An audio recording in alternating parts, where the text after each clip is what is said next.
And welcome everybody to the Astral Projection Workshops. Today is a continuation of the previous week's class. I believe this is class 2 in the series. What I am about to do is start sharing my screen so we can look at exploring popular techniques for astral projection. Now, the reason I've chose this is, as we know, when it comes to astral projection, there are many different ways we can achieve this. Some of them we will be covering tonight. Others we will cover in future classes. But I picked 3 that I think are pretty easy for most people to get along and to understand. So with that in mind, here is some of the things we will be covering today. Benefits, methods of defense, preparing for astral projection, rope techniques, wake back to bed techniques, visualization techniques, common challenges and how to overcome them, safety precautions for astral travel, astral projection, conclusion, homework and questions and answers. Obviously, feel free at any point to jump in with any questions you have. And unfortunately, this list is in a different order to what my slides are, so we're just going to have to bear with me on that one today, I'm afraid. So let's go on, and basically what we're going to do is we're just going to do a brief review of what we went over in the last lesson. So last lesson, we, just generally skipped over what was astral projection, some benefits, some of the fears people had, some of the misconceptions there are out there. And we did a meditation, which was a body scan meditation, and your homework was to do body scan meditations. So with that in mind, let's go ahead and start bringing everyone in. I'm going to stop sharing that so I can see everybody. And if you all want to hold up your hand, if you do want to talk about it, if you don't want to talk about it, that's fine also. But it would be great to get feedback from other people as to what they felt, how easy or hard they found it, interesting things that happened. So I'm going to turn the floor over to each and every one of you. Okay, Geordie, shoot. So I just wanted to say, right after the class and with everything that was going on in my personal life, I found that it was really difficult for me to focus and concentrate on each portion of my body, each section of my body, and breaking through,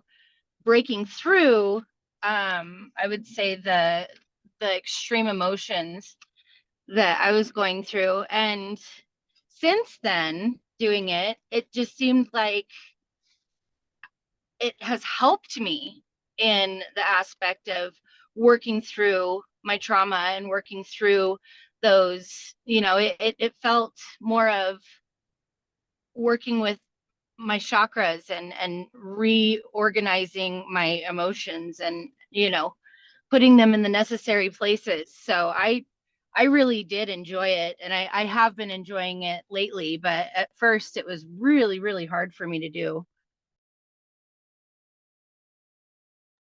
Okay, can I ask what kind of difficulty you were having? Where was the difficult point for you?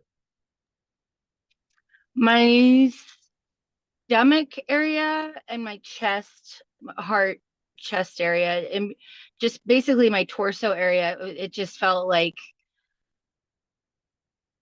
nothing I could say or do or envision would feel like it was flowing. Like the energy was naturally flowing. It just felt like there was a brick wall there. For a solid week and a half, I felt that way. Okay. All right. That's something we can maybe focus on in the class. Okay, honey. I found the meditations to be fairly easy to do. The first one, it was really easy, calming. I felt very grounded and serene afterwards. And the second one, the first one, I believe I was trying to project or travel or something, but I wasn't letting myself because I wasn't sure if I was supposed to at that point or not. But the second time, after reading some folks talking in the Astral chat, I seen where others were doing it and you said it was cool, so I just went wherever I went. And the second time when I did that, it I was a little hard it was a little hard for my mind to calm down, to be in a relaxed state. But once I did and I traveled, I went to like a waterfall and stood under it to feel more of the apologies, words have been leaving me lately. So I could more feel what I was hearing for the guided part. And once that happened, I was able to really get into it and I could feel each part of my body just relaxing, like sinking into the floor. One part was hard for me though, was around my neck and shoulders. It was very hard for them to get relaxed. They really only did after my arms did. Okay. Now, did you work from the top down or did you work from head to toe or toe to head? Head to toe. I actually just rewatched or re-listened the last class. So it was your guide that I Okay. used. Okay, superb. All right, thank you very much, honey. And Michelle. Hi. Um, Similar to Jordy, like I had trouble my first several attempts. I think for me, it was getting past places of actual physical pain, like things that I've had physical therapy and chiropractor and all, appointments for. But when you posted the 9-minute scan, that was really helpful to me because when I tried doing that instead of just with the Pharaoh music, it said to not judge the pain, but just to notice it. Mm-hmm. And that was key to me to not judge it anymore. And then also starting at my feet where I have less physical pain. And eventually it was really cool. I saw a lot of sparkling purple dots that looked like millions of tiny stars in space, connected by very thin purple lines that came and went, almost like purple highways to me. It's what it looked like. This was different from my, normal connection to spirit that to me looks more like white lightning. Mm-hmm. I experienced some pressure in my forehead at first, which is common for me to feel when I'm connected to spirit. That's just sort of like a Hi, I'm here. yeah, that tells me when I've got the connection. I felt the tingling in my crown chakra. When I really get into, I guess I call it more like a trance state, my head starts to involuntarily move from side to side.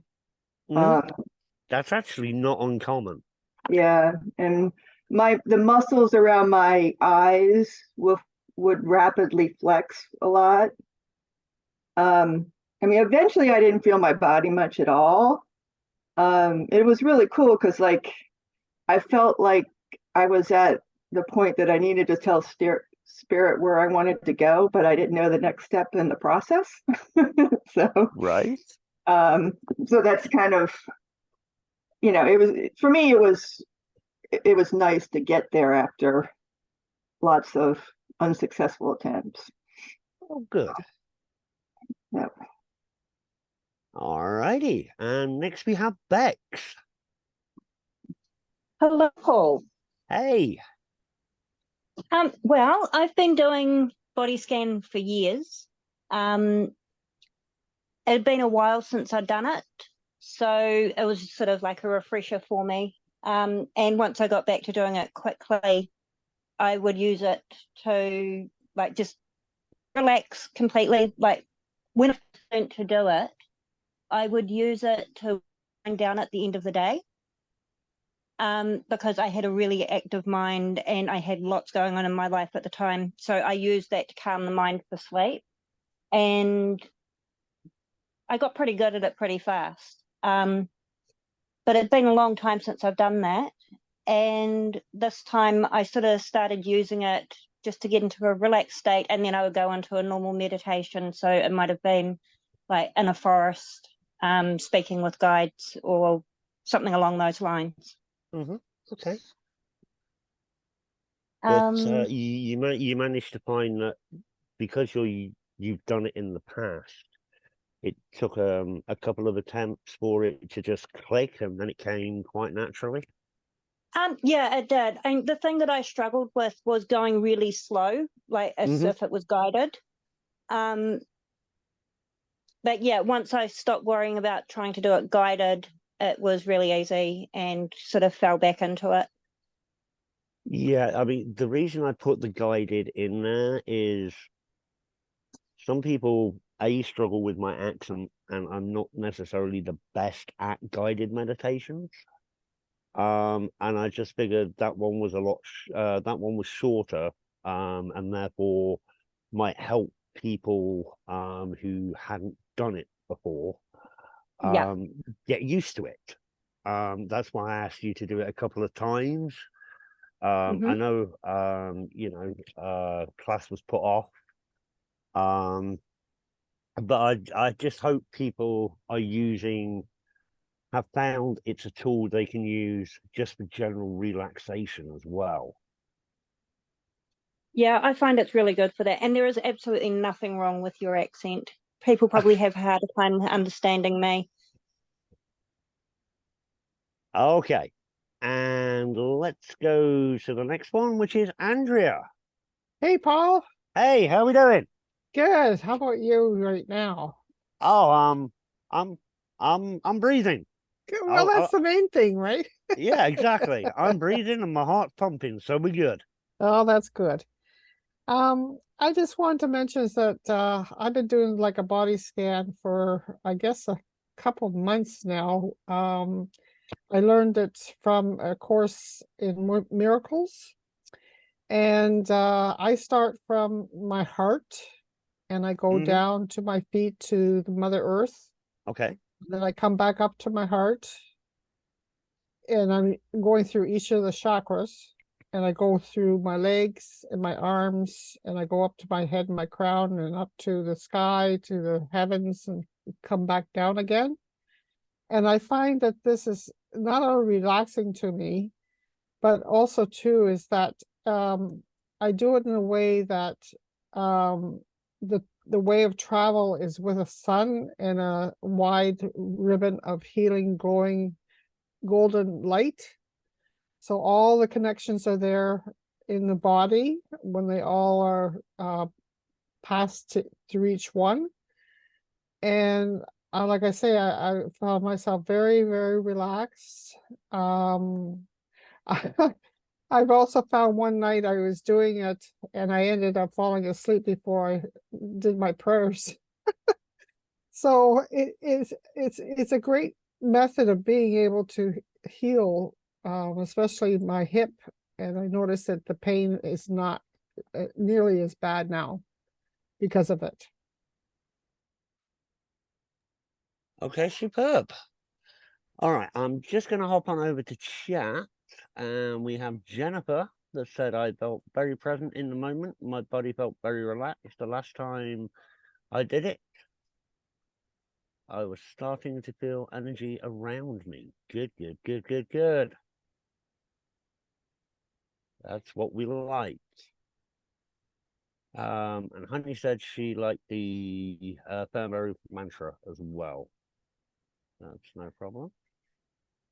Geordie also found it hypnotizing.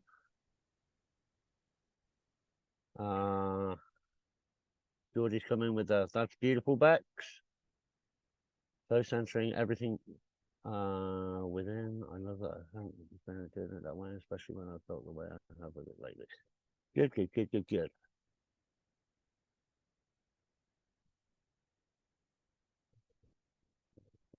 Oh, Nikki. Okay.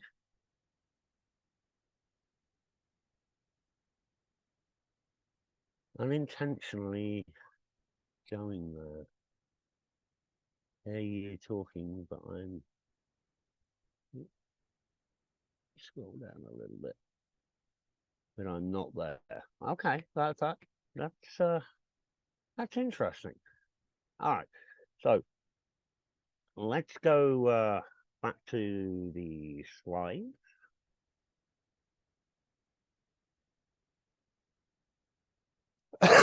All right, so we're going to do just a tiny bit of an overview, and then we're going to get diving right in. So, what is astral projection? Astral projection, also known as astral travel, is the ability to separate one's consciousness from their physical body and explore the astral plane.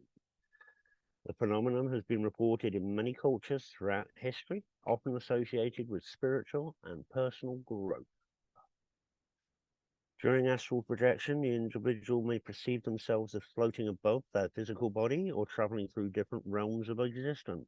Some people believe the experience is purely psychological, while others view it as evidence of the essence of the soul or spirit that can exist outside of the physical body. Now, you'll remember we talked about how in the Book of the Dead, it talks about the bar on the car, the physical body versus the spiritual body. Then how it's also viewed in yoga and the 7 different levels of attainment in yoga. So, you know, you can see, and then obviously it's been used in the New Age movement, the New Spiritual movement, metaphysical movements, Golden Dawn, so on and so forth. So, yeah, it's pretty universal now. So, preparing for astral travel. Before attempting astral projection, it's important to prepare your mind and body for the experience. One of the effective ways to do this is through meditation, which can help you relax and focus your thoughts. Start by finding a quiet place where you won't be disturbed. Sit and lie down in a comfortable position, close your eyes and take a few deep breaths. Focus on the sensations of the air entering and leaving your body. Try to clear your mind of distracted thoughts. Visualize yourself floating peacefully into space. Oh, doesn't that sound pretty? Another helpful technique for preparing for astral projection is progressive muscle relaxation. This involves tensing and then releasing each muscle group in your body, starting with your toes and working your way up to your head. By doing this, you can release tension, promote relaxation throughout your body. Additionally, maintaining a healthy diet and getting regular exercise can help you feel more energized and focused, which can be beneficial when attempting astral projection. Now, I included this this last little bit about the healthy diet. There are some people out there that go along the thought of you cannot do astral projection if you're eating any form of meat. You must be strict vegan. I'm sorry, I like bacon, I like steak, I like pork, I like chicken, I like fish. I don't have a problem. Whilst obviously having a healthy diet is important anyway, because healthy body, healthy mind, I don't want people to, when they start exploring and doing their own research, to think, well, that's not a lifestyle choice that I want to make. It's not essential that you're vegan. It's not essential that you're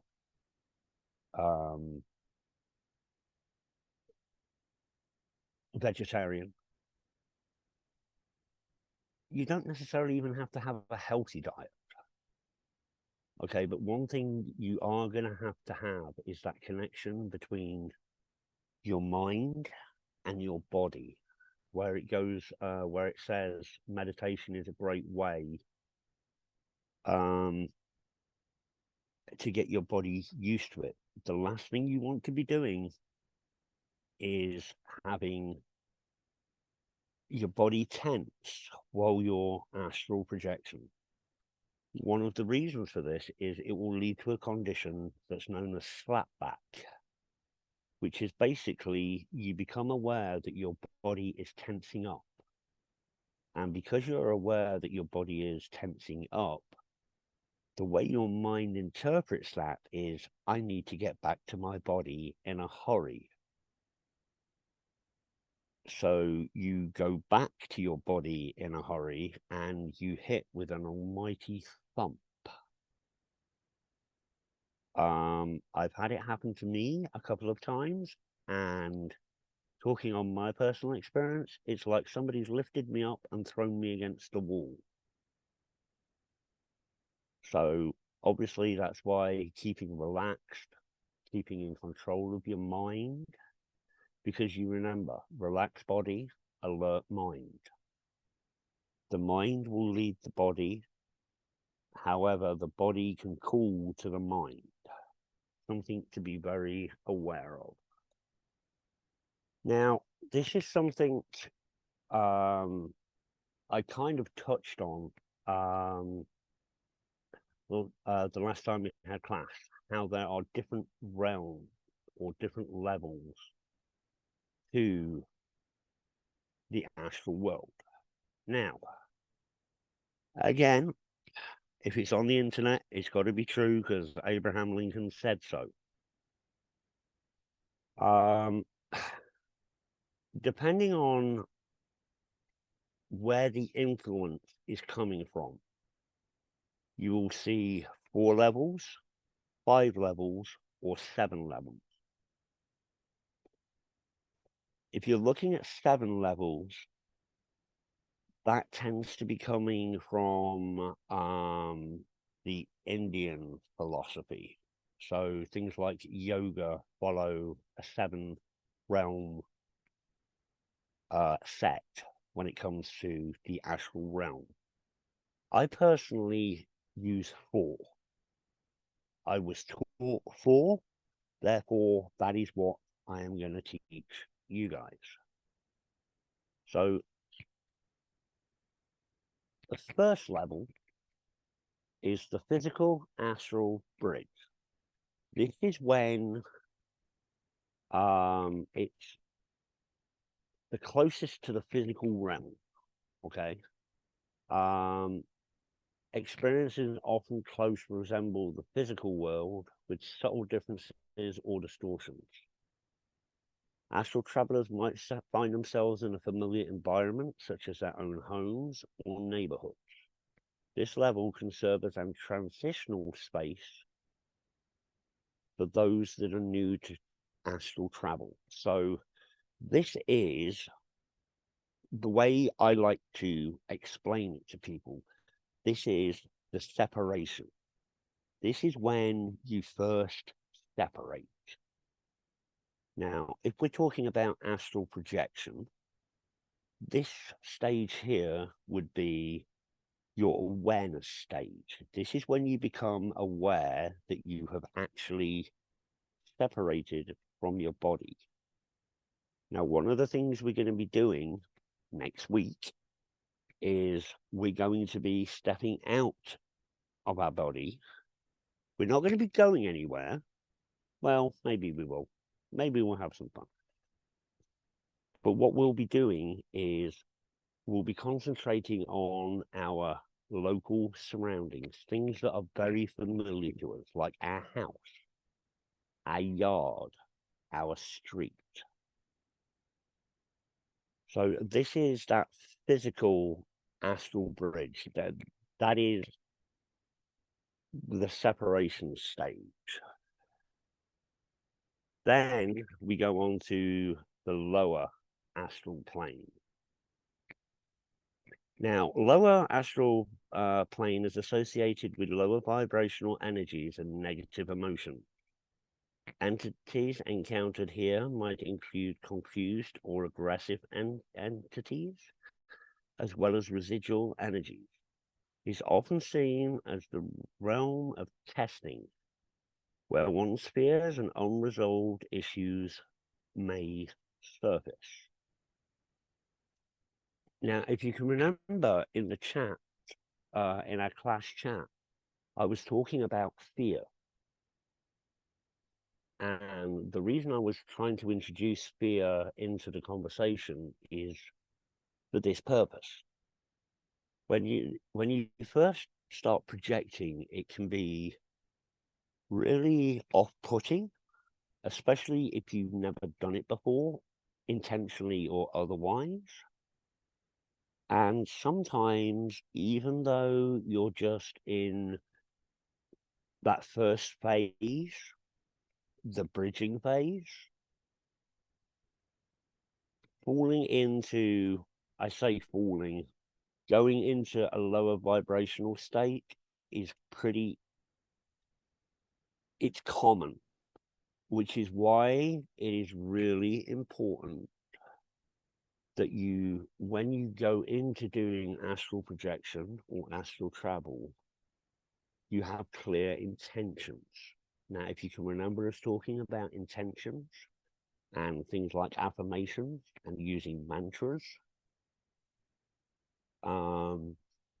be it a sigil, be it I will astral project, whatever that is, it's that positive confirmation bias that you're going to give yourself, that you're setting yourself up for. Because sometimes if you get a little spooked, your vibration can lower. And that's when things, as it said, can get a bit testing. Sometimes your fears will surface. Unresolved issues may surface. And those unresolved issues might take the form of another being, another person, another situation. It's not uncommon for people who are reliving trauma to actually flash back and be in that trauma situation, viewing that trauma situation. It is also, and I've told you right from the outset, that there are things out there that you would not understand, you would never understand, and until you see them, I can try to explain them to you, but it will just make zero sense whatsoever. Those things can be scary, nasty, spooky, frightening, and some of them are deliberately trying to scare you. Some of them deliberately want to feed off of your energy. They want to feed off of your aura. They will use things like tendrils. Now, if you can remember, again, in class, this is something I've in the chat, this is something I've discussed. Tendrils are like tentacles of an octopus, or like a creeping vine, how it like reaches up and circles round things and grabs things. This is why I want everybody to be in an upbeat mood, not depressed. And, you know, I understand life, trust me, life happens and spanners get thrown in the works, which is why it's really important to do that mindfulness, that meditation, and get yourself relaxed and calm. Then there is the middle astral plane. The middle astral plane is considered more balanced in terms of energies. Astral travelers might encounter deceased loved ones, spirit guides, or entities that offer guidance. Experience here can vary widely and might involve non-physical landscapes, interacting with other entities, and gaining insight. This is a realm I like to visit a lot. This is where I go to talk to my guides. I have a whole little scenery thing that I go through. It's a campfire with logs for seats, and people come and join me and change shapes and do all kinds of funky cool things. One of my guides primarily is an owl until he decides not to be an owl. And sometimes he becomes a fish, other times he becomes an old man. This is a realm where you get a lot of insight. This is where you meet spirit. This is where your ancestors lie. This is where your spirit guides lie. As I say, middle astral is one of my favorite places to go. And then finally, we have the higher astral planes. Higher astral planes are associated with higher vibrational energies and spiritual growth. It's often described as a realm of beauty, wisdom, and profound experiences. Astral travelers might encounter advanced spiritual beings, engage in learning, and gain insight into the nature of reality and consciousness.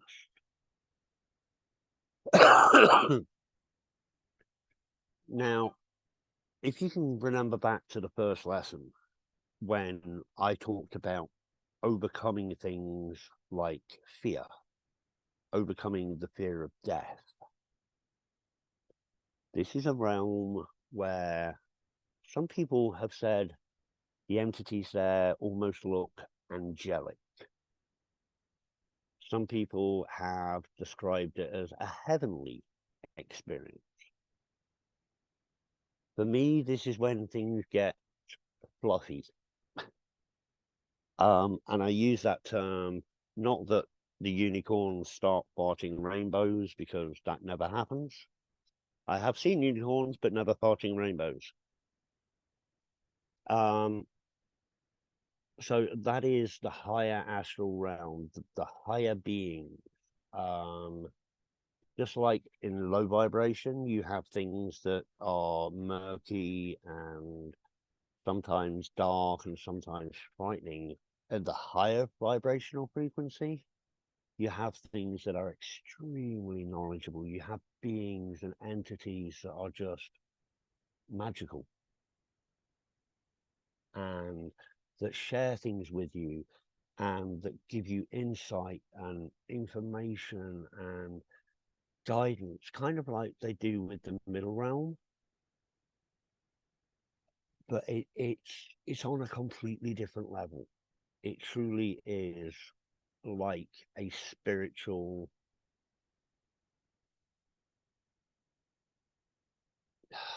it's almost like a spiritual lesson.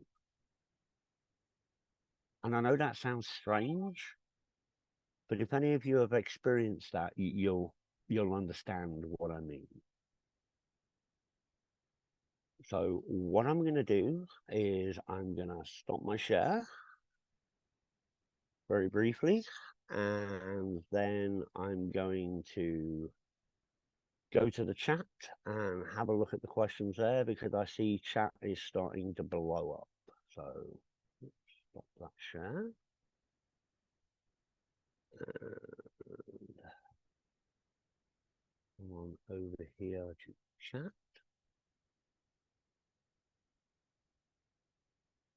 Okay.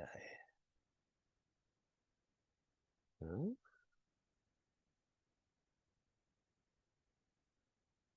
so glad I ate 3 pieces of pizza for dinner. Brilliant. Okay, Jordy. Nothing wrong with being hungry. Yes, Andrea, a good night's sleep is important. As I've discussed, contrary to popular belief, one of the best times to do astral projection is actually early in the morning, from 4:30 to 6:30 in the morning, because that's when your brain is pretty much balanced as far as serotonin and melatonin. The melatonin makes you relaxed, and the serotonin keeps your mind awake. So it's that relaxed body, active mind. But yes. Is dreaming another form of astral projection? Okay.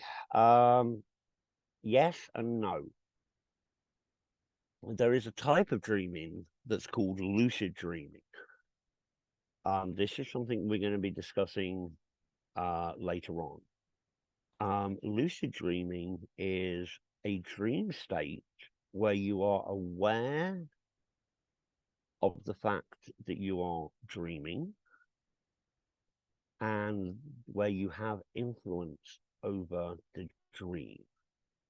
Typically, a dream is things will play out and you have no control over it, and it's, you know, either wonderful or it's a night terror and a nightmare.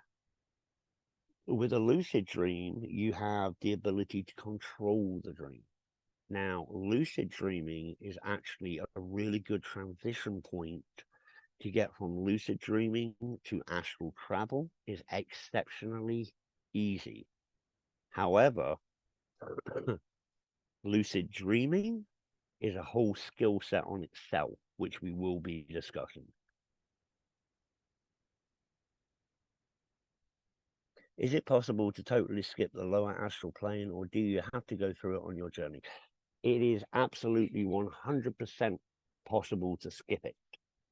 The only reason I mention it is because it exists.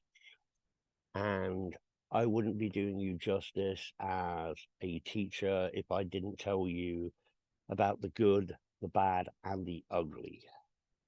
Unfortunately, that lower astral realm is the bad and the ugly. It's not like you get on an elevator and you go to first floor and that's the lower. Then you get back in and then you go up and you're in the middle and then you go up again. No, it's not like that. Typically, what you'll find yourself doing is you'll find yourself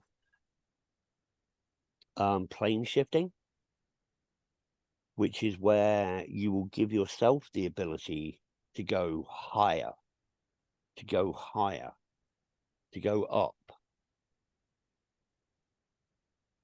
Typically, a lot of people just jump. I know that sounds really strange, but when you astral project, jumping can be a very powerful thing. Getting to the moon, yeah, no problem at all. Getting to a far distant planet, absolutely no problem at all. Going to a realm that you've never experienced before, yeah, you can do that too. But by the opposite token, you can also, if fear starts to set in, if uncertainty starts to bubble under, then the vibration starts to lower. And if you're in the higher realm, you'll find yourself coming down into that middle realm. And then you'll find yourself going to that transition state. And then you might even find yourself going into that lower state. So thinking about it as a glass elevator is a really good indicator. The basement is the lower level. The ground floor, that's your entry bridge. That's the separation stage.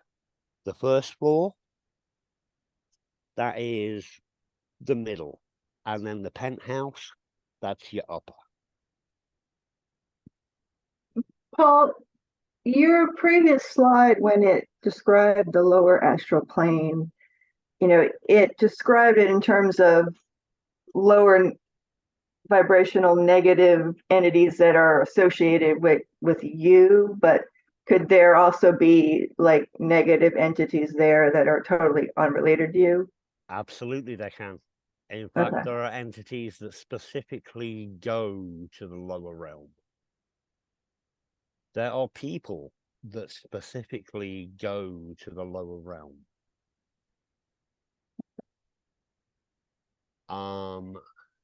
The lower realm can be, for want of a better word, it can be a hunting ground.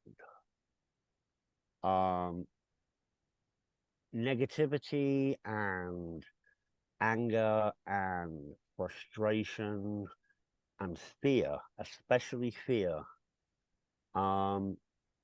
You know how, for instance, ants will follow a certain trail and they're using pheromones to do it? The lower astral realm, you can, because of the vibrational state of your body, what they call beacon. And it's like you might start seeing things that make you uncomfortable, which increases your fear level. And just like animals can sense fear, so can astral beings, and so can other people. Like, for instance, if I'm astral projecting and I meet somebody who's like Geordie, super hyper, super happy, I know I'm going upwards. Yeah, if I get somebody like the grumpy old man that's sitting the Muppet counter, I know I'm going to be sort of entry level, maybe slipping down. And if we're talking about like Stephen King and the It, yeah, that's definitely lower vibrational. Mhm. Does that help? Yeah. I mean, I'm kind of relating it to some mediumship type experiences I've had. So, Yeah. The thing about when you're using it in mediumship, sometimes taking a peek, especially if you're channeling for somebody, having a look at those underlying conditions or the underlying factors. If you're channeling, diving through there real quick might not necessarily be a bad thing. mhm.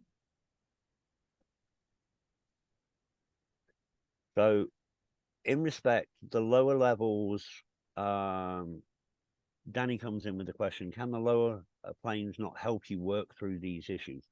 Absolutely, they can. Overcoming fear, overcoming dread, that kind of thing.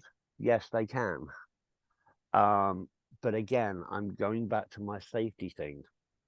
If you're not aware and if you're not expecting it, you could get a real big fright. And that fright could lead to some kind of body movement or you panicking, in which case you're going to come back to your body and you're going to come back hard. But again, it's that body slam, it's that jerk, body jerk.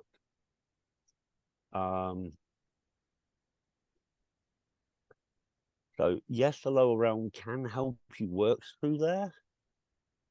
And I will occasionally go to the lower realm.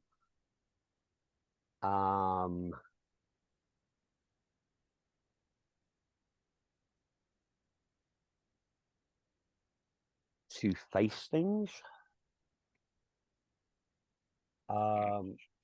But I'm also aware of how to get myself out of the lower realm. And there's nothing worse than being in a sinking feeling and then panic setting in. So, hope that answers that one. Michelle, are the Ashling records a place in the higher astral plane? Yes, they most certainly are. Yes, they most certainly are. The things you can learn and the things you can find in the upper astral realms and the higher astral realms, it's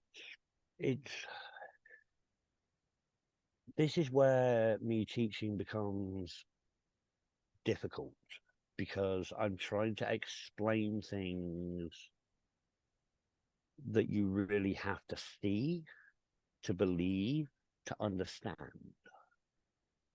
I can tell you about dazzling lights. I can tell you about flashes of lights and stars that twinkle, and stars that twinkle, and stars that literally consume you, but not in a bad way. They just fill you with energy and light and ooey gooiness. And you see things that look like something out of a futuristic movie, where you're looking out from one planet and you can see the sun setting on 12 other planets all at the same time, all simultaneously, whilst experiencing snowfall that doesn't feel cold. It's sometimes difficult to explain, and I did worry that this is one of the things I was going to struggle with, trying to explain things you see, which is kind of why I've used, on the information, I also try to put an image that relates to that. So yeah, I hope that helps. Could you please mention the name of the plane again? Yeah, I will re-show that slide for you, Andrea. Paul, before we leave, a couple things that you just said. Yeah. Yeah, you were talking about the difficulty in describing it. Like I always wondered if what people see is totally unique or there's commonalities, so I was surprised when Jordy messaged me, when I was describing my experience, to say hers was very similar. So, has your experience been, there's a lot of commonalities in how people experience this? Yes and no. That's why it's so difficult for me. Like how you were explaining, I think it was you that you said like twinkling lights with like purple highways. Yeah, that was me. Okay, I see twinkling lights, but I don't see highways. Those lines that are coming and going, Mm-hmm. when I see them, even though I'm looking at them from afar, I can still make out an entity. So to me, it's not a highway, it's an entity jumping from one place to the next. Mm-hmm. Which is, it's like the vapor trail that they leave behind. So highways is one way of explaining it. Vapor trails of entities traveling to and from at different points and different times. Mm-hmm. So yes, there are some commonalities, but also, I mean, you could sit 10 people down that have done astral travel to the higher dimension, and they would each describe things slightly different. It's all down to personal interpretation. So how I interpret one thing, you might interpret differently, which is why I kind of have to be vague, and it sucks that I have to do that, but I don't want to be an influence in people. I want you all to, by the time we get to the final lesson, what I want to do is all simultaneously astral project to the same place and have a clash in the astral realm. That would be so cool. Because that will play into intermediate and advanced techniques that you'll come across later on. But the ability to set what they call set an anchor, and everybody meet at that anchor point, and then each of us experience their own version of what we set. So, as I say, it may be a forest with a campfire. Well, to other people, it might be a forest by the side of a lake with a campfire. To other people, it may be a log cabin. But all to be there at the same time, at the same place, and conduct a lesson from there. So if somebody comes into the Zoom lesson, all they're going to hear is words. It is not going to mean a thing to them, simply because they will not be there. That's what I'm looking to do in the final class.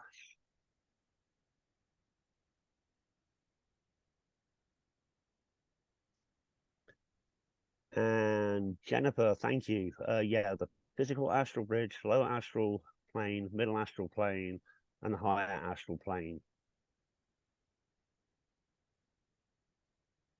So they're in there in the chat for you, Andrea.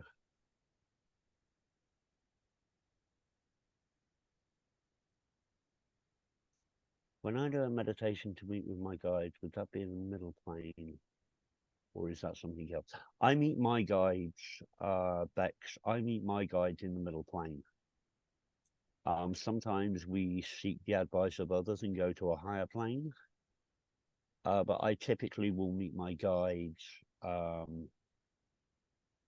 in the middle plane. If I want to talk to ancestors, then I tend to go to the higher plane.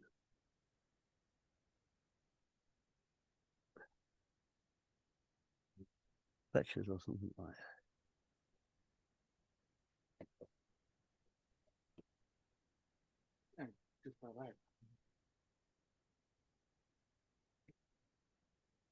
Okay.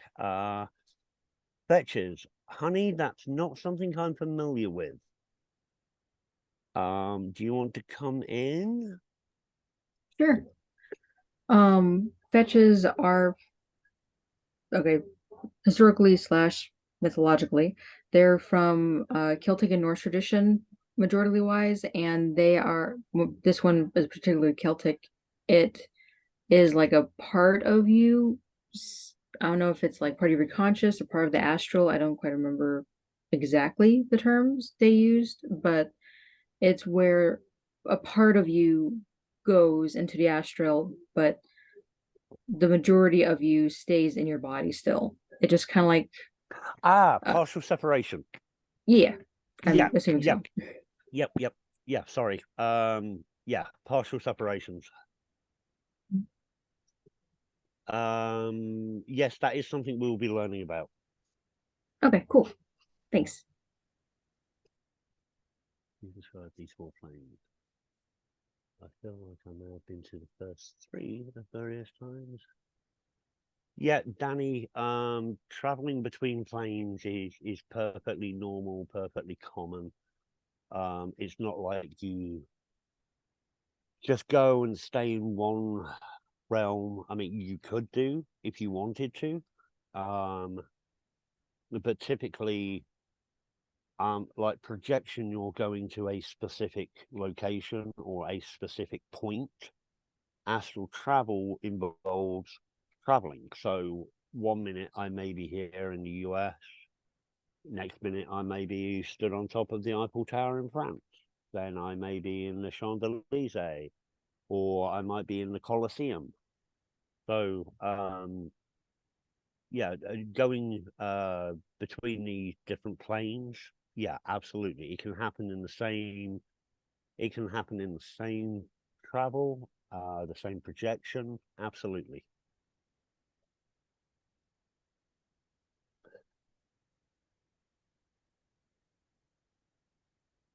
Yeah, Andrea.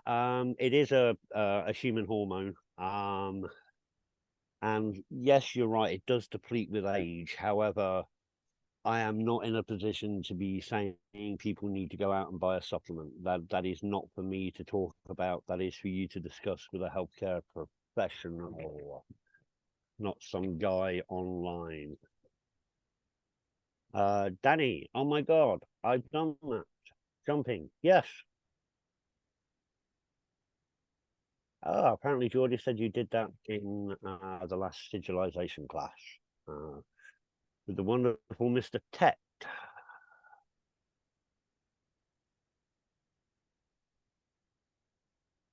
Went around that by love again in full tour. No, I need that incredible. Yep. Soul journey, jump from the beach up to the cosmos. Yes. Danny, using a beach is actually a common visualization technique because remember how I was talking about tensing and relaxing the muscles? You get the sensation of the sand between your toes, which makes your toes curl, and then they relax. And then you lay down or you sit down on the warm sand and you feel the warmth from the sand. So yeah, the using a beach as a launch point, great thing to do. What some people will actually do is they'll imagine themselves on a shoreline and they'll see a picture frame. And what they'll do is they'll slowly start to walk into the water. And as they walk into the water, the picture frame lowers to meet them.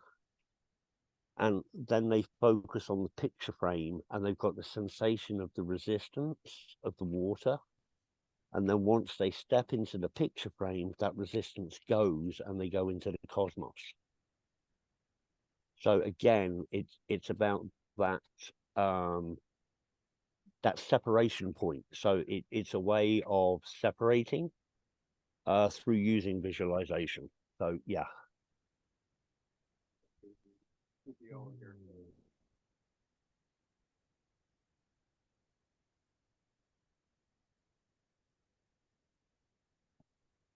Okay, Andrea, do people with depression easily go to the lower plane?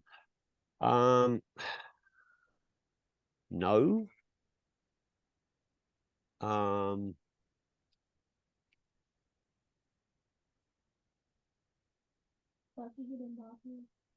No. However, as I said earlier, your state of mind plays a really important thing, which is why during that first Hey, cutie. What? Geordie, you're unmuted. Oh, We can hear sorry. you talking to your doggy. Talking to my son. Okay. I'm sorry.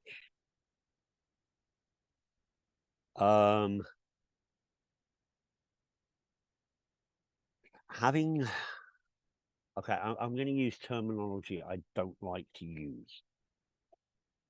Having a balanced psyche will certainly help you. However, people that take medication to keep them balanced should not have a problem. But again, I am not a mental health specialist. This is certainly, if you are under a therapist, if you are under a psychologist, this is certainly something you should discuss with them. And I know it won't be an easy subject to approach with them. I have astral projected in a depressed state. I've also done it in a very sad state. I've done it in a very angry state, and I've done it in a very happy state. doesn't necessarily mean you're going to go straight down. You may try to keep yourself on that bridge, which is the separation phase. And then that way, if you want to returning is a lot easier for you. If you feel that things are starting to get a little bit uncomfortable for you, you can just tell yourself, I want to go back to my body, and boop, back to your body you go.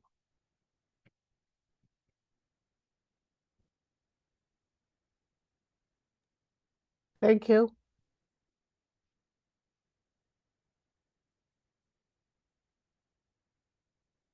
Danny, on my first journey, I didn't get past it. It was brutal. I was a wreck for weeks after I came out of it. Yeah, as I said,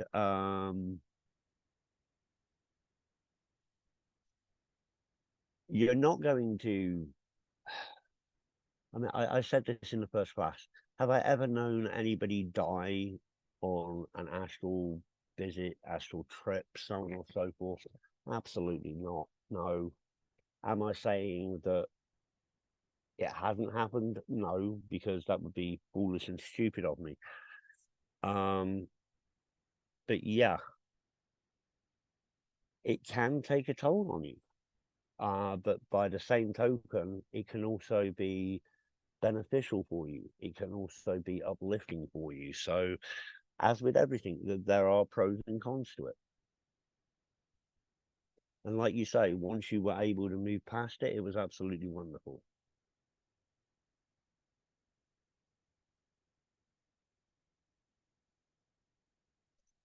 Andrea, I had an aura picture taken of my face, and there were many white orbs on my face. So I asked about what they were, and he told me there were angels around me. Now, before I sleep, I see one large orb and others too. Yes, Kirlian photography is a great, great thing. Made sense since Shantachi's ancestors had died before going there. Yep.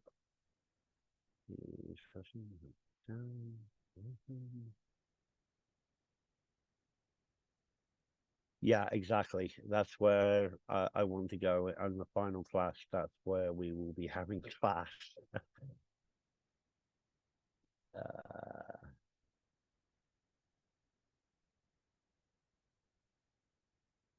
Yeah, that's understandable, Geordie.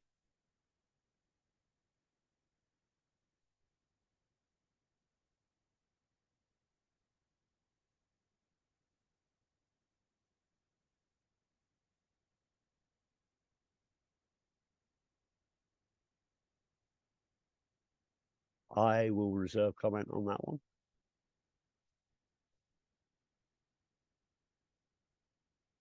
Exactly. I mean, it's all about what you say there, Danny. Listening to that music, getting yourself relaxed, and it's about being relaxed and it's about being calm.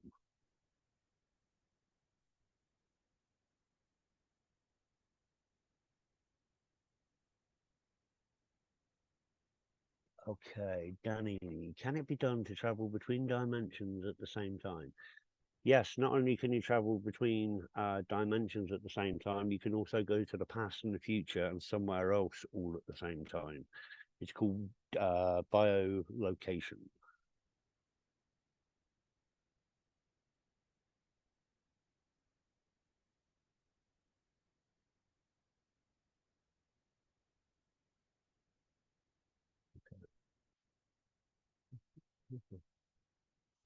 Okay, so let's go ahead and get back to our slides because I noticed time is ticking on.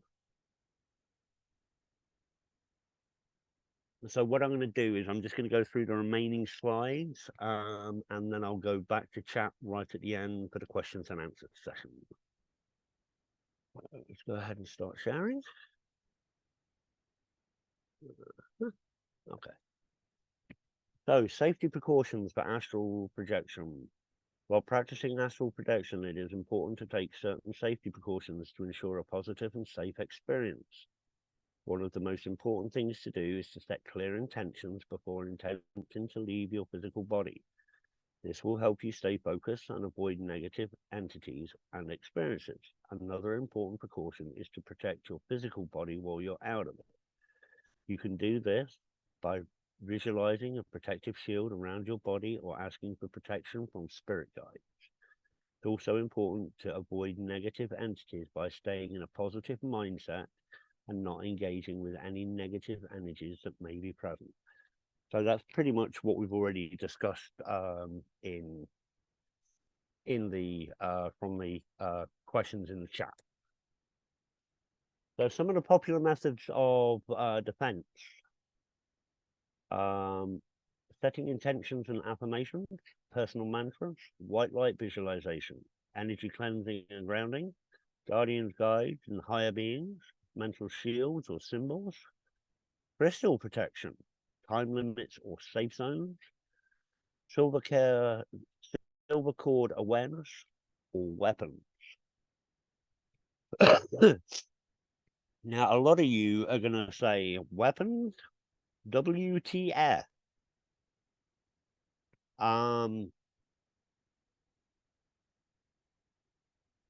If you remember me talking about people that intentionally go to the lower realms, a lot of people will go to the lower realms to practice something that is known as astral combat.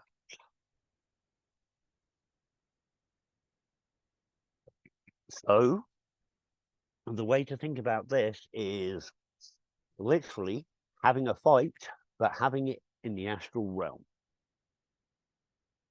And if somebody lops off your arm, is your arm going to fall off in the physical world? No. Will your arm ache? There is a possibility it could ache. Will you feel slightly drained of energy? Absolutely you will. Just bear with me 1 second here.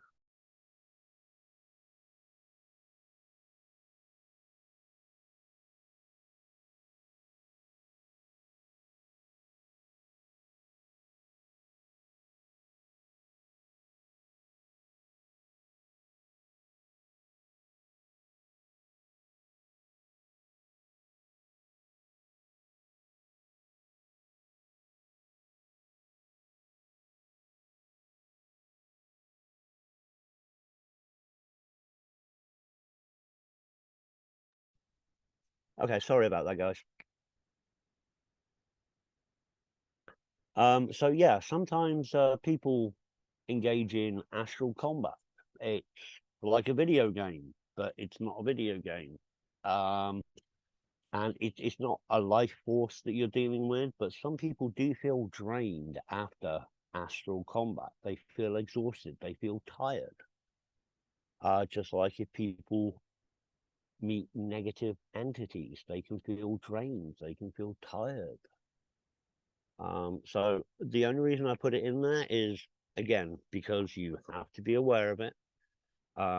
Because I'm not going to sugarcoat anything. I don't do sugarcoating, I'm afraid. Okay, so these are some different techniques. And this is probably one of the most common ones that you will find online if you are doing your own research. It is called the rope technique. Basically involves you visualizing a rope or a cord climbing out of the body after reaching for it. Lie down in a comfortable position, relax your body, then visualize a rope hanging above you and focus on it until you can clearly see it in your mind's eye. Imagine reaching out and grabbing the rope with your hand, feeling its texture and weight in your palm. Next, slowly pull yourself up the rope, hand over hand. As you climb the ladder, you climb, imagine your body becoming lighter and lighter and feel like you are floating upwards. Keep climbing until you feel like you've left your physical body behind and are fully immersed in the astral realm.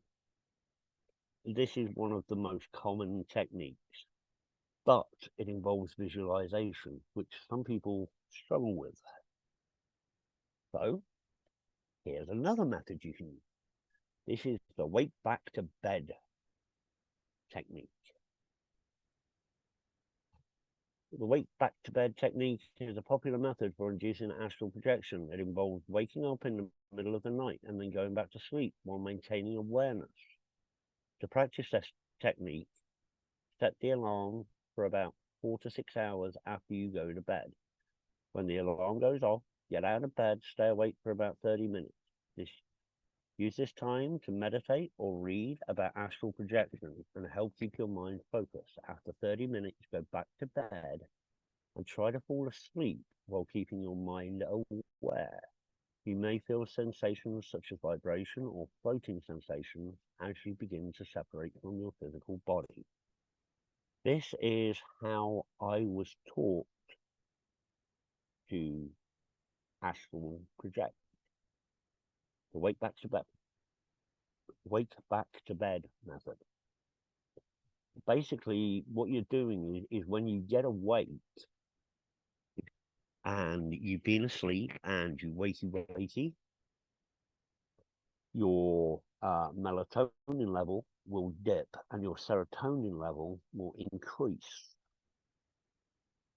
And then what I would used to do is I would write affirmation, like I am going to astral project, I will project successfully, I am going to do astral travel, I am going to meet my guides, so on and so forth. And I wouldn't use 30 minutes, I would probably do 15 or 20 minutes, maybe a light meditation, and then I would go back to bed.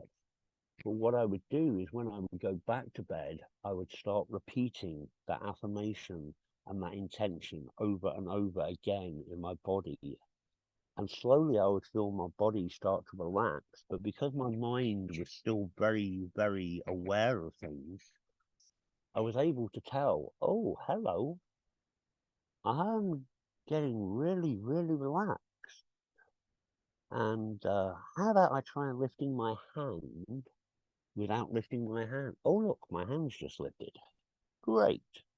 It's time for me to get up now. And then I would just literally imagine sitting up, kneeling, standing, and then jumping. This is the method I use to do astral projection. This is how I was taught to do it. So this method is the method I used the most at one time. Visualization technique, powerful method for inducing astral projection that involves visualizing a scene of vivid detail and then entering it through a mental portal. This technique requires a high level of focus and concentration, but with practice it can be a very effective way to achieve an out-of-body experience. To begin the visualization technique, find a quiet, comfortable place where you can sit or lie without being disturbed. Close your eyes, take a few deep breaths, relax your body and clean your mind. Then start to visualize a scene in your mind's eye. It could be a peaceful beach, a lushful forest, a magical castle, whatever scene you choose. Make sure you visualize it in as much detail as possible, using all of your senses to create a rich, immersive experience. Now, I've literally searched online for the visualization technique, and I came up with 30 or 40 different scenarios. And they all tell you pretty much the same thing, to imagine this wonderful, pretty scene, but they don't tell you how to get there. Which is why I was referring earlier on, when I was talking about the questions in the chat, about how some people will use a beach as a visualization. That is a visualization technique. Some people imagine themselves walking in a forest and can feel the grass underneath their toes. Some people imagine themselves jumping out of an aeroplane. But when they pull the parachute, they float off to wherever they're going to float off to. So that's the visualization technique. But I understand some people have an issue with visualization. Some people can't visualize. You know, I could turn around to you and say, imagine that there's a set of steps that lead to a big oak wooden door. Well, that's fine if you can visualize that. If you can't, then you're going to struggle with the visualization technique. And typically they just tell you about the scene. They don't tell you how to get from scene to astral. Common challenges and how to overcome them. One common challenge that people face when they're trying to astral project is fear. Fear can be a major obstacle as it can prevent you from fully relaxing and letting go. To overcome this, it is important to acknowledge your fears and work on releasing them through meditation or other relaxation techniques. You can also try visualizing a protective shield around you before attempting astral projection. Another challenge is distractions, which can pull you out of your relaxed state and prevent you from achieving astral projection. To combat this, find a quiet, comfortable space where you won't be disturbed. You can also try using headphones with white noise or calming music to help block out external distractions. Additionally, practicing mindfulness and focusing on your breathing can help you stay present and centered. Difficulty maintaining focus is another common challenge. It is important to remember your astral projection takes practice and patience. If you find yourself with your mind wandering, gently bring your attention back to your breathing or visualization. You can also try using affirmations or mantras to help keep your mind focused on the task at hand. So this is literally what we've been through in the first lesson and what we've been through today in the questions and answers, in the questions that were asked earlier in the chat.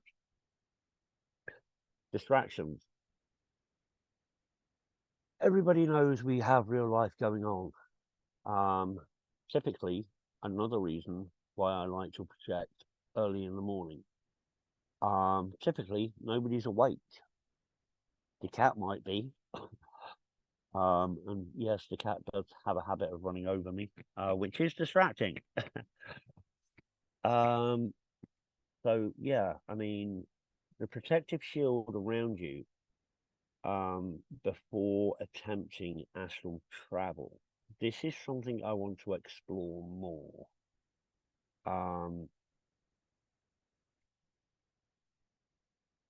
We've all heard the term white light and projecting a bubble of light around us.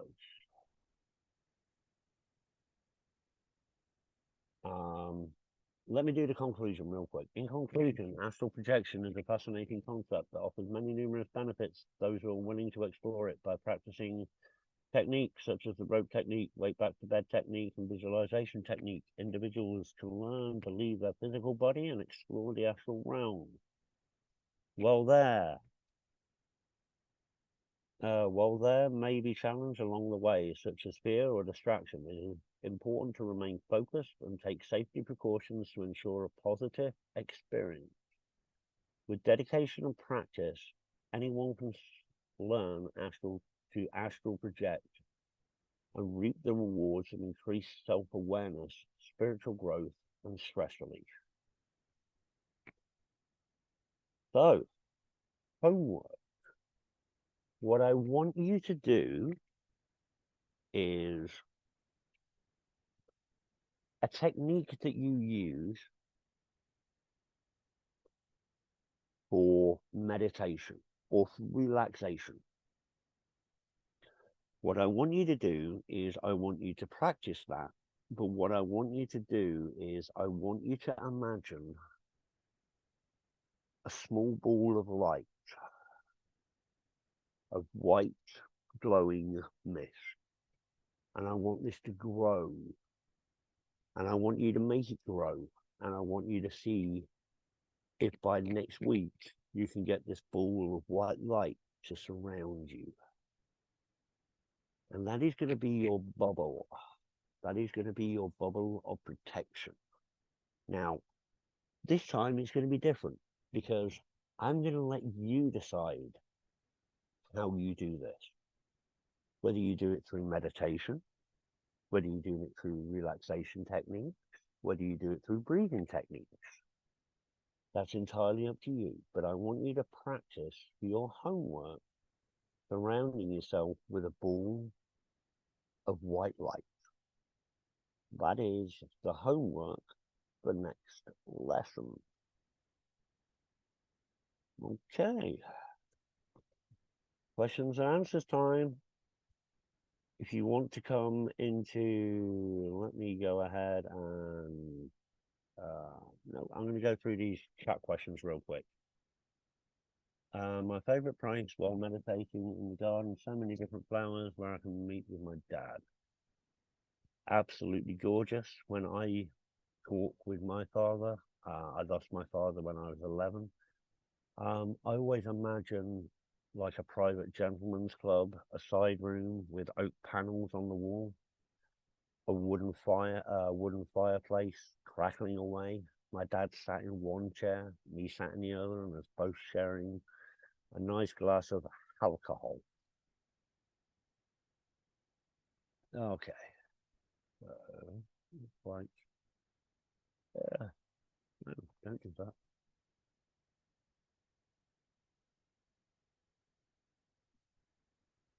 Okay.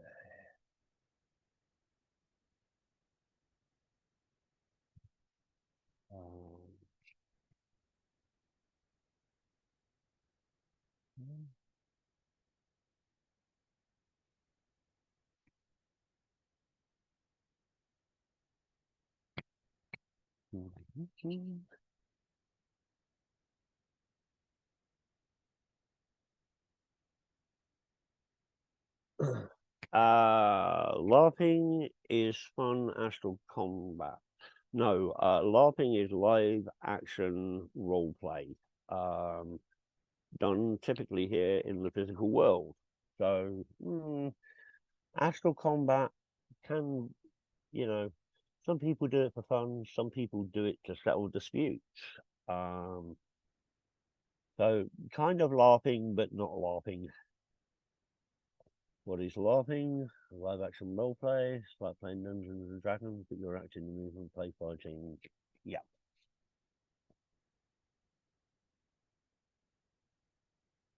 I do this literally every single night and never realized I was doing it.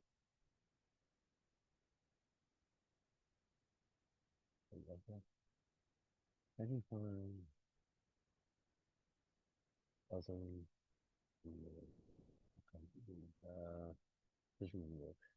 yes, you can. Danny, great question. Can you find others in a physical world through projection? Yes. A form of projection, and I'm going to say something controversial, so when Alex reviews this video, she can tut and shake her head. There is a form of astral projection that is known as remote viewing.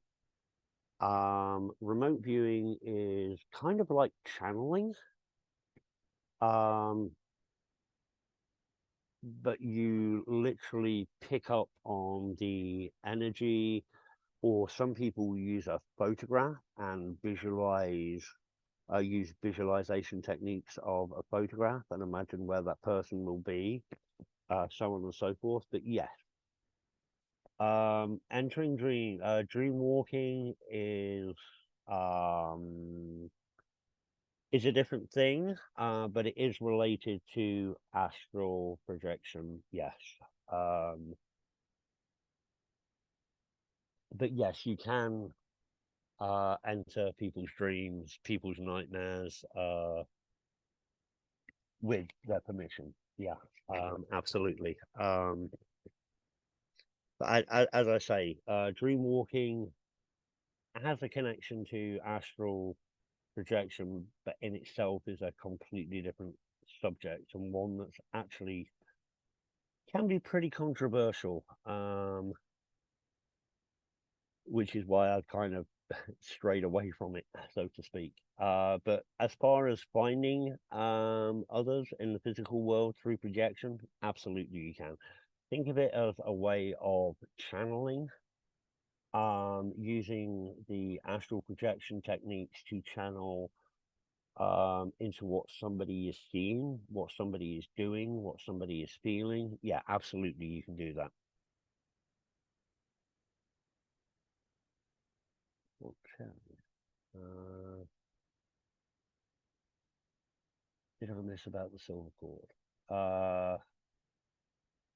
I don't believe you missed anything about the silver cord. I will be posting the slides in the room after class, and we will get the video up hopefully within the next week or so, but there are no guarantees on that. We'll pretty much put the video up when into the astral projection room when it becomes available.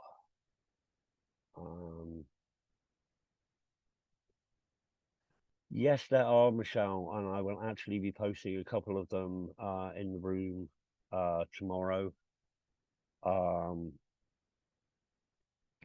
help with the homework about surrounding yourself with white light. Yeah, absolutely there are.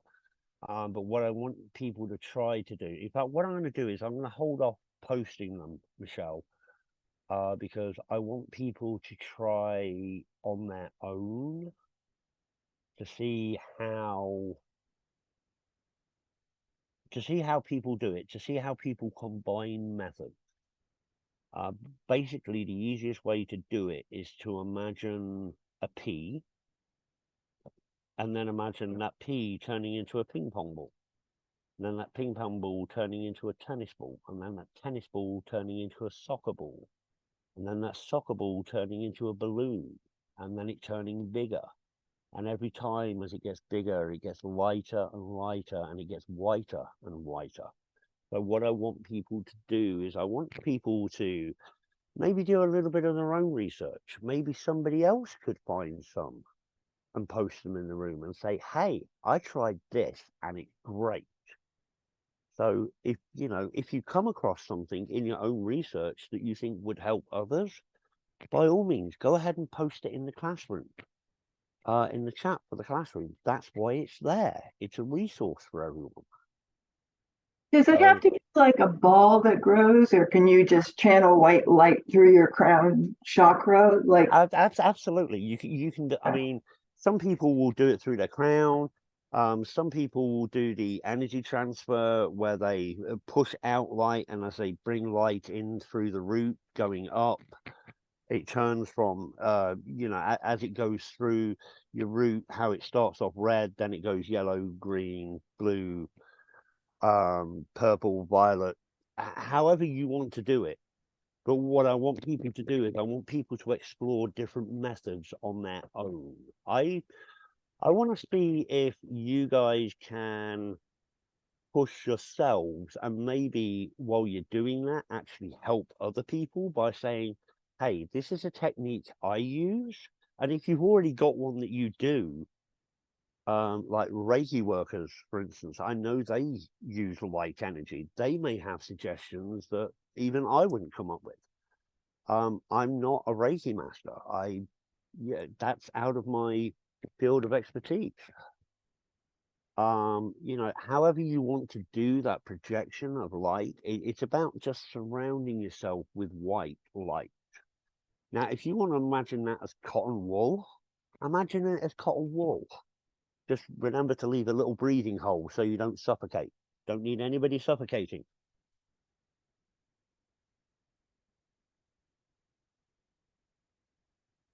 Oh, okay. So,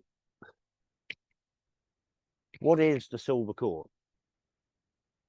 Okay, so depending on who you talk to, and where you,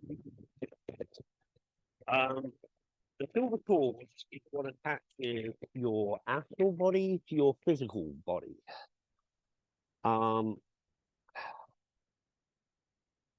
Again, I'm going to get controversial here.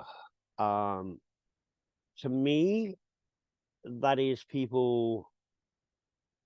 Yes, it's a valid method. And some people say that if you cut the silver cord, you can never return to your physical body and you'll become a zombie and yada, yada, yada. No, that's not the case. It's a visualization technique that people will use typically to confirm that they've separated from their body because they can see a silver cord. Remember the rope technique that we discussed? How you're pulling yourself?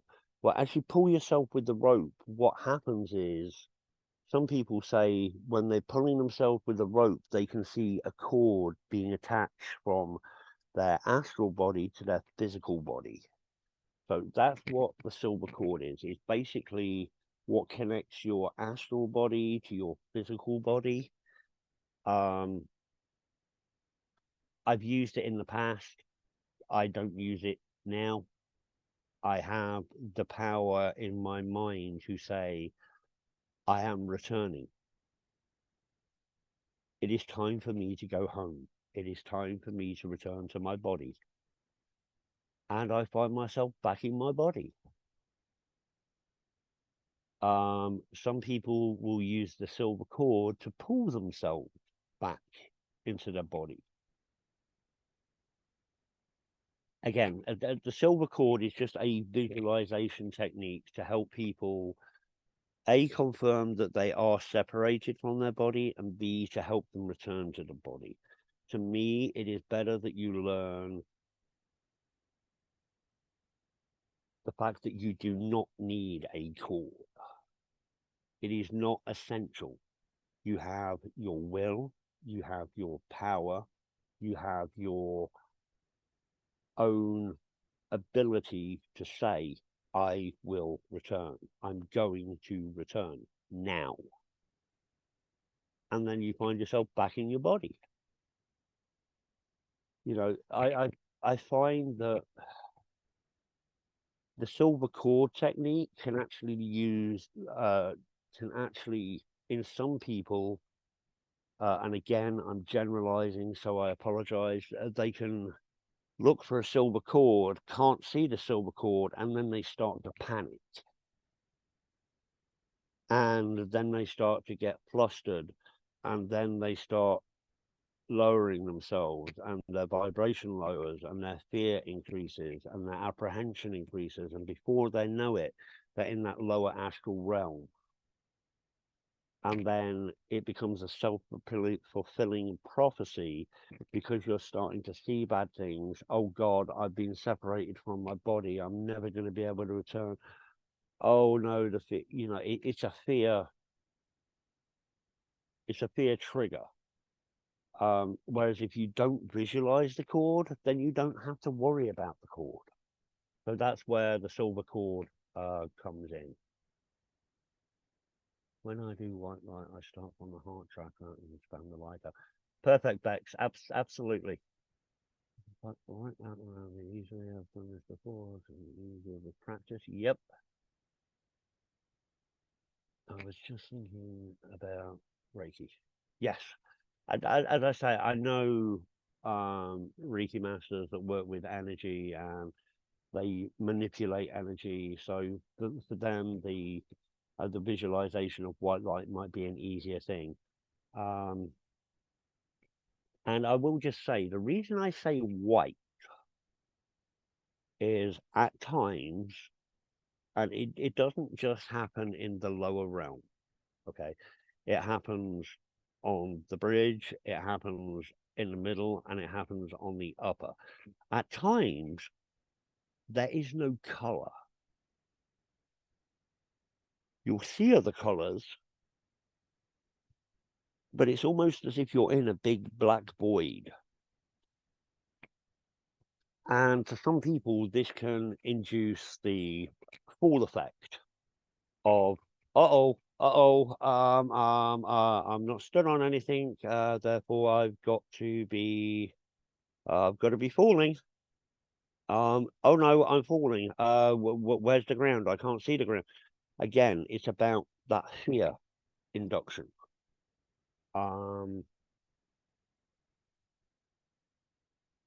So fear is your biggest enemy.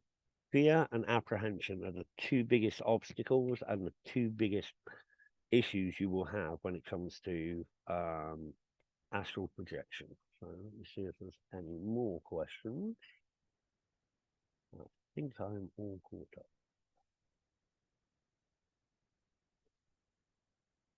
Alrighty, so we're all caught up on the questions. So I'm going to stop sharing my screen. And I'm just going to Bear with me 1 second here, honey. Oh, where's my record? All right. What I'm going to do is I'm going to go ahead and I'm going to stop the recording. Because I do know it is starting to get late, and some people might have to disappear. I noticed we've actually lost a couple during the stream. So let me go ahead and stop the recording, and then we can go ahead and everybody can jump on the voice and we can have a good old chit chat and see what people have got to say. So I'm just going to stop the recording.